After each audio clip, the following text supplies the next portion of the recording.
So guys, welcome back to Finimal Spirits. And as we said, Finimal Spirits is all about animal spirits in financial markets. And someday we hope to bring in live animals and live spirits, right? But for now, it's just us with some animal videos which help explain some financial concepts, right? Yeah. And as we said, don't take this as financial advice, talk to your advisors, do your own research. This is our research for ourselves, Yeah. which we are generous enough to share. So if it helps you guys, I mean that's wonderful. Happy investing. So yeah, let's start.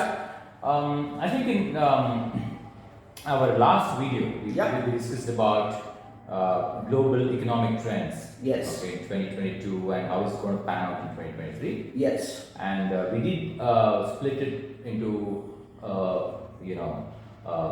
developed markets. Yeah. More so, we discussed on US. Yeah, right. And then we did touch upon emerging markets and its challenges, and then we did say that we discussed in the next video, Sure. which we would to some extent touch in this this video as well. So we discussed about US bonds, inflation, we touch upon tech sector, dollar index, Semiconductors, yeah, currencies. yeah, and to some extent we did talk about Europe. Right. So let's see how our last predictions have panned out now. Let's face it, right? We did not make any prediction or any research for 1 week or 2 weeks. Yeah.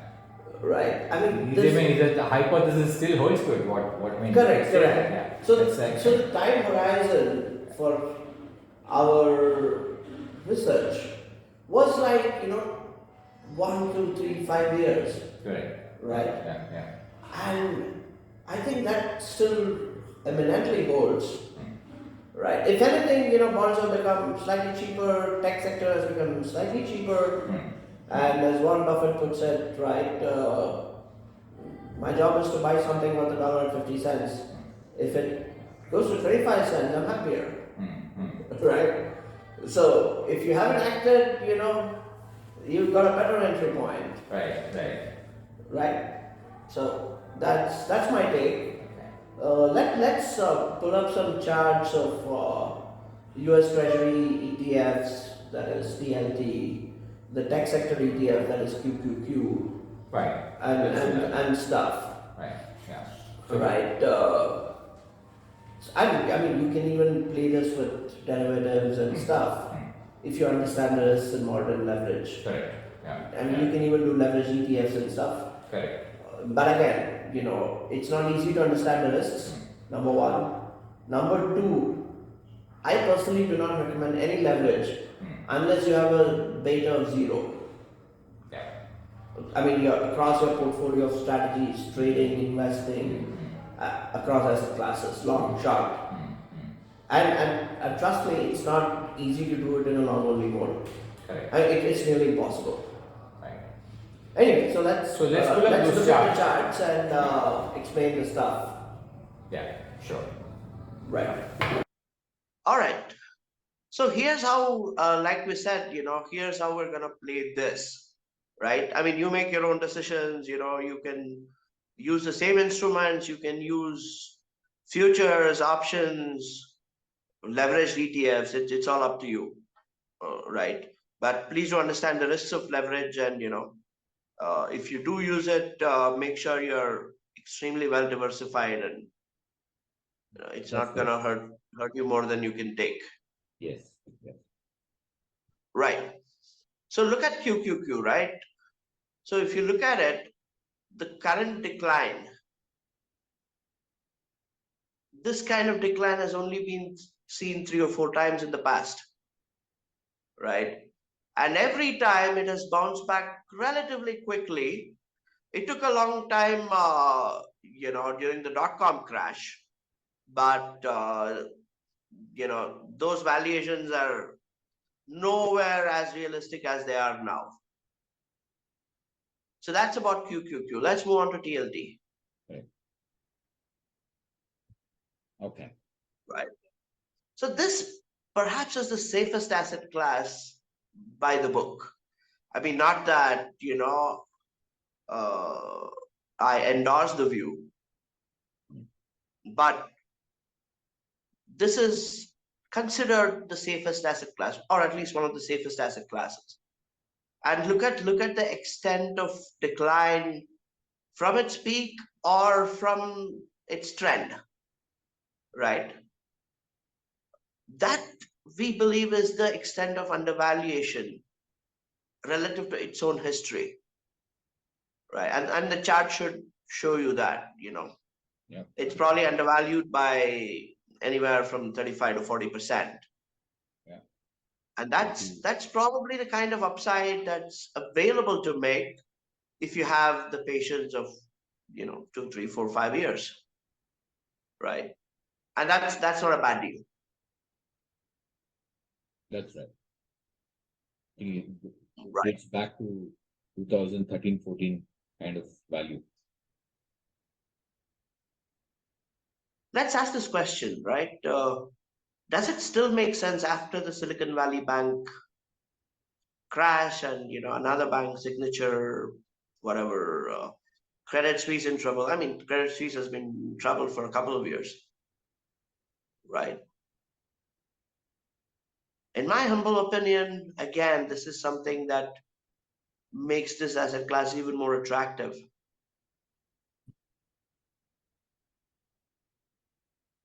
Absolutely.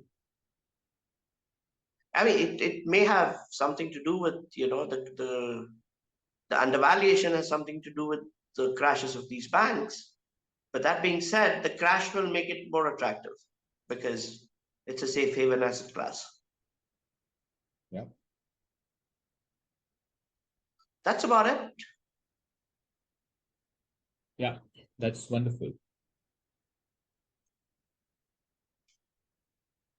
Fantastic. So we'll do video on bank crashes, bond, Silicon Valley Bank, all these related concepts in the near future. Yes. Okay, so that gives a pretty good explanation on how Right. we played the US market. Right. So now let's look at European inflation. Sure. So how do you think? So last week we actually made a prediction that European inflation will finally follow the US trajectory. Right. Right. And that's turned out to be, I mean, that's already panning out. Right. So if you look at the UK inflation, right, that was like already in double digits. Correct. Now that's come back to single digits. Right. And that's a good sign. Right. And if you look at it month on month, like December to Jan, there's been a deflation Right. in the UK. Yeah. And there are enough drivers. I mean, look at the commodity index, look at the natural gas prices, which goes into heating across Europe. Yeah. Right? Yeah. Look at crude. Yeah. Right? So, I all these four things, they give me a picture that, European inflation is indeed headed south. Yeah. You're right. Right. So, I mean, how do you think the currencies, the euros and your Okay, so this is the way to play this. Yeah. Right? The way to play this is to, going long on pounds and euros. Yeah. Right? For the long term, again, I say 2, 3, 5 years. Right. I mean, this is not for traders, this is not for, Correct. flippers. Right. Yeah. Right? I mean, if you go long on pound and hope to flip it in a week, well, you may get lucky, you may get unlucky. I mean, Yeah. So that's what you're not looking at from the trading standpoint, but more from the investing standpoint. right. I mean, even if you consider it a trade, it's a long-term trade. Correct. It's a super positional trade. Yeah. But it's anyway, it's trying to slowly catch up, the pound and the euro. Right. So, therefore, if you look at it that way, and obviously the dollar index has to go down because the significant percentage of Yeah. the contribution is there in the dollar. Of course, I mean these are the big ones. The euro, apart from yeah, the Japanese yen. yeah. So Well, the Japanese yen is a different story though. correct. Because the interest rate environment, the deflationary environment in Japan is all very different from Europe. Correct. So I would still say the yen carry trade still holds. Right. We just go short on yen perpetually and maybe hedge it, maybe not hedge it. I mean it depends on your risk appetite. Sure. So I would not include yen in this European play, inflation play. Okay. Yeah. Fair enough. So if we look at the European inflation and what's driving it, right? It's energy. I mean, it's it's the cheap money of the pandemic period, of course, that's driving everything. But to be more specific, it's energy, which could be natural gas, which could be crude, and or in general the commodity index, right? If you look at all three of them, for example, we're looking at natural gas right now. So this kind of peak has only been seen 4 or 5 times in the past. And every time there's been a quick decline, including this time, and the peak is long past. Right? Right. Again, we're not talking any math, we're not talking peak detection, outlier detection, nothing. But it's visually clear. Yes. Self-explanatory. Right. So that's about natural gas. Let's also look at crude and commodity index.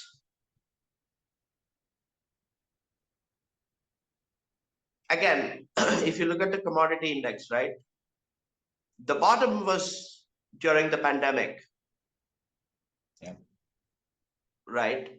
And the recent top is just before the monetary tightening started. And these are clearly visible in the chart. And looks like it has turned the corner. Right. I mean, we're nobody to say, it's not going to go back up again. But going by historical trends, commodities seem to, trade in a channel. They call it commodity channel index. Right. I mean, again, technical indicators aside, if you look at pre-2020, there was a lot of flatness, and then there was a crash, and then there was a gradual rise, and now there's a gradual fall. Right, and we expect that to continue. Yeah. Let's look at crude also. Same story, right? Peaks like this seen, 2 or 3 times in the past. Hasn't lasted terribly long in the past, right? Except for one time, where from 2010 to 15, or maybe 11 to 14, it was peak all the time. And but right now, again, the peak seems to be past. And given the fundamental changes in the energy economy of the world, from electrical vehicles to hydrogen to whatever else is happening, right? Can there be a sustainable bull market in oil? Very, very unlikely. Can there be a spike again? That's possible, whenever geopolitical tensions or whatever else rises again. Yeah. I mean, that geopolitical is set aside if you look at it from the alternative fuels, alternative to fossil fuels. I mean, that is actually, going quite in a good pace. I mean, all over the world. It's not just one place. So, I mean, it's gaining a lot of traction. In fact, even the Saudi world, the Arab world also are thinking alternatives on this. Exactly. And I mean, thinking of a sustainable oil boom again in terms of price is, you know, is like thinking of a tulip boom again, right? I mean, to me, it's as ridiculous as that. Yeah. Yeah. Right. So yeah, Fair enough. and let's also look at how all this is played out. Let's look at UK as an example. Hmm.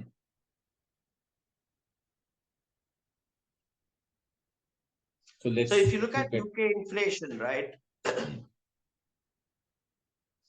it's again seen, a peak as big as this a very long time ago, right? This was like 1989 or something.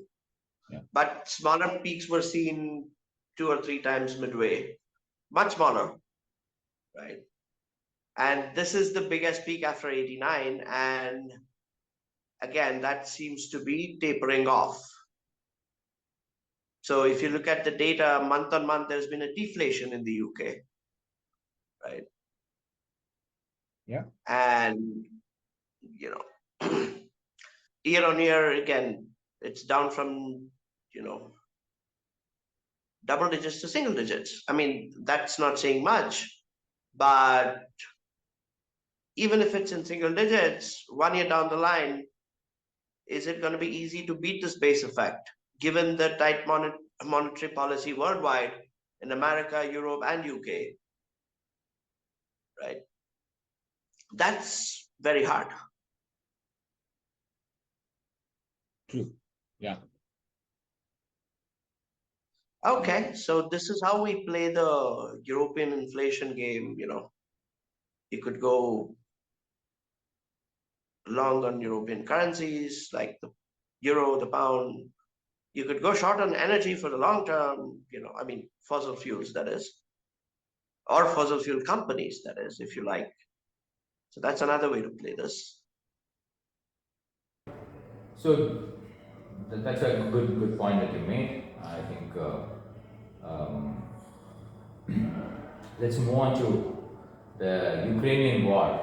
Right. Do you think that it's over for the markets?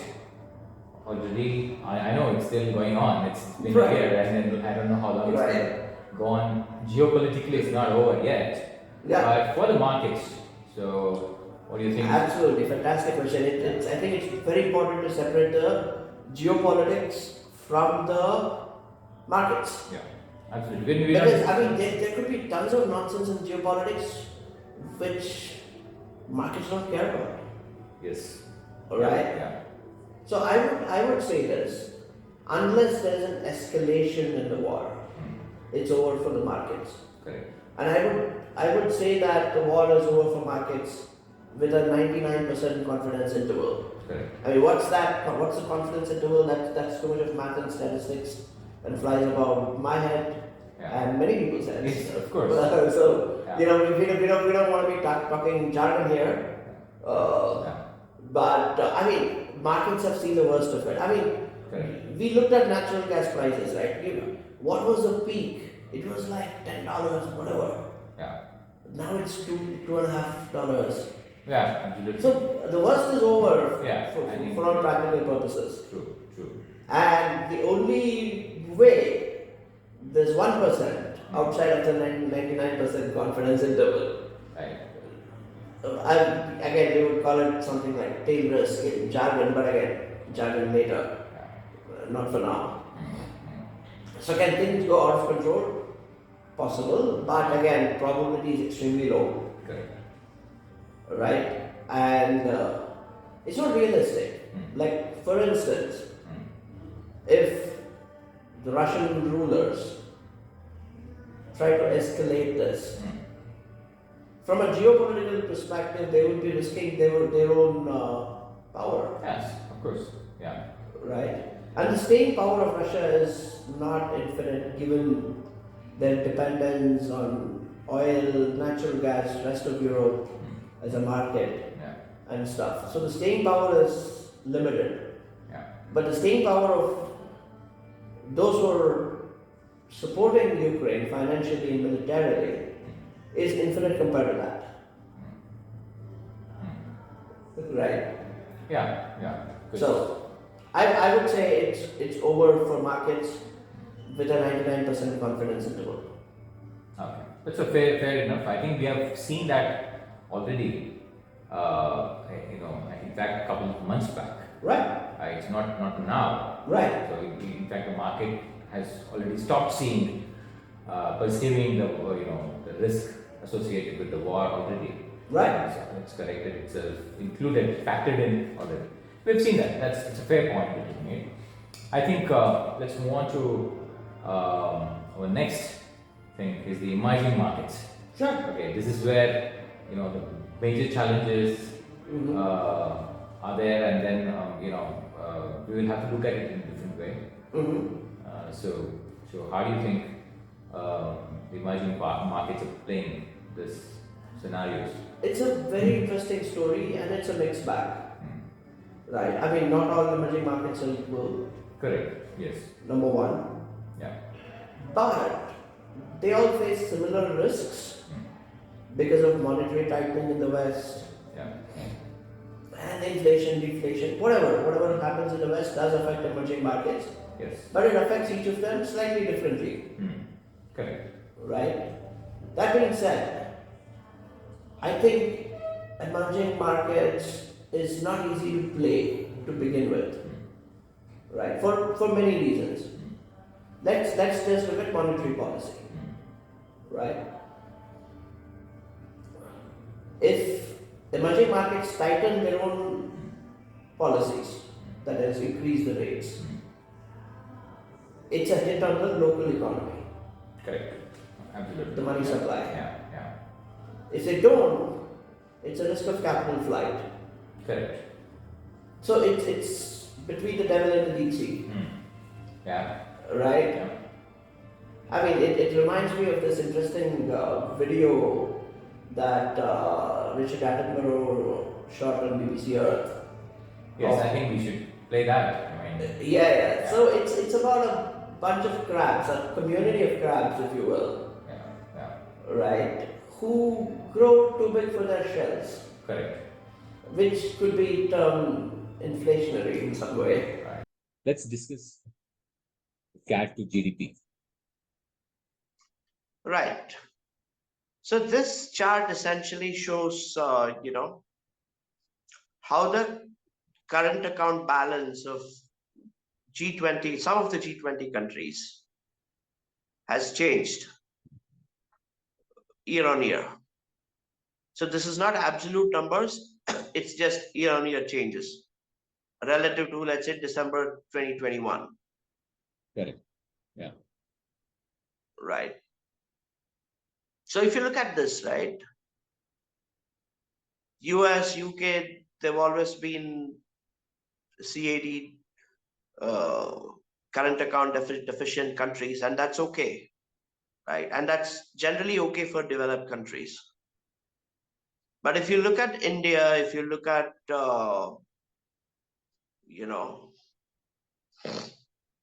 South Africa, if you look at the Euro area, if you look at, Euro area, which is, which includes a lot of countries, not just the developed ones. If you look at Brazil, so there's been a change, right? Yeah. And there's been a change for the negative. And that's not okay for emerging countries in general, because as we discussed, right, it has implications on the currency, it has implications on the way their central banks behave and stuff. So yeah, we just wanted to bring up this point of, the rich country versus poor country divide from the current account balance lens. Wonderful. Yeah. Let's Right on that. right. So let's pause this here and let's go back to. Well, I think we've discussed many things Mhm. from our point of view. Sure. Now I don't know how ChatGPT is going to think about it. Right. We don't know. Let's do our Yeah. next interview with ChatGPT. Of course, I think it's a good idea. We probably need to do that and see if our views. But is it a Google killer? What do you think? Well, I don't think so at this point in time. Okay. Okay, but Google in its current form, maybe have a little bit disadvantage. Okay. Given what Google can do, because they have enough capability to create similar to ChatGPT, and they already can leverage what their own data and chat and all that, and I don't think so Google should have any problem. Okay, but if you look at Google search as such from the application standpoint and the ChatGPT standpoint, maybe the way the usability of it might change in future. Not at the moment. I don't think so. It will be a killer. Okay. But it would surely, Google have to rethink about their strategy or they present their. Sure. Yeah, that's what my view is. I think. So. I would say this. Right. I think it could potentially dominate the PC market. But to dominate the mobile market, they're going to need either Google or Apple. Right. Yeah. That's my high level view. I mean, I actually try to play around, with some simple game theory constructs like game of chicken and. Exactly, your point is right. I'm just saying that Google per se as a company is a different part. I don't think so it will be a killer of that. Right. I'm saying talking in terms of the application Google search as such. But that's the cash cow. I mean, that's the cash cow. But the Google have to modify it a bit because there will be a new generation usage and usability, and then ChatGPT is contributing in a different way. Okay. So Google has the capability. Okay, they somehow kind of have to work this. So that's not it's not a Google killer yet. Yes, absolutely not. But can any of its clones, like I've been hearing about this company called C3.ai. I mean, we can't predict anything. I don't know what's in store, but Google is too big at the moment. Too big to fail. Yeah, the differentiator from ChatGPT can be easily replicated by Google. And I mean, end of the day, what is it? It's all about data and the capability to train, right? So I think Google has both. So I don't see any. Okay. Maybe for a short term there could be some sort of a glitch, but not in the longer term. I think Google would come back strongly on that. I feel that. Yeah. Alrighty. Cool. So I think we should check what this ChatGPT says. Anyway, we should do that. And then so let's make ChatGPT answer our next session macro questions. Yeah, that would be wonderful. I think we'll do that. Right. Yeah. Brilliant. On that note, Brilliant. happy investing. Happy investing. Thanks for viewing our content. Keep supporting us, subscribing. Thanks a lot. Yeah. Bye bye.